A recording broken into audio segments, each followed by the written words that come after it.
అరే ఎక్కడున్నారా? మండపం ఇప్పుదామంటే ఒక్కడు కూడా వస్తలేడు. మండపం వేసేటప్పుడు అయితే 10 మంది ఉన్నారు. ఇప్పుదామంటే ఎవరు లేడు. ఎవరికి ఫోన్ చేసినా ఫోన్ కట్ చేస్తాను.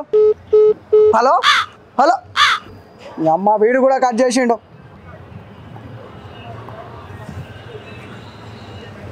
రాజన్న ఎక్కడున్నావు అన్న?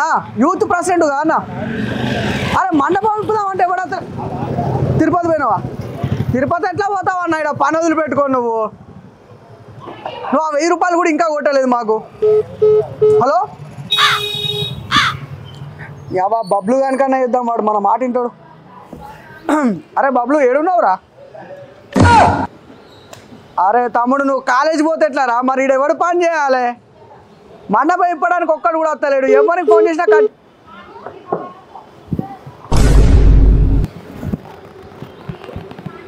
అవ్వ నేను ఒక్కనే ఒప్పుకుంటా. స్వామి వినాయక చూసినావు కదా, మండపం వేయడానికి అందరూ ఉన్నారు, ఇప్పడానికి మాత్రం ఎవ్వరు లేడు. నేను ఒక్కనే వేస్తా స్వామి నీకోసం. వాళ్ళు కోరుకున్న కోరికలన్నీ అయినా కాకుండా నేను కోరుకునే అయితే అయ్యేటట్టు చూడు స్వామి. జై వినాయక.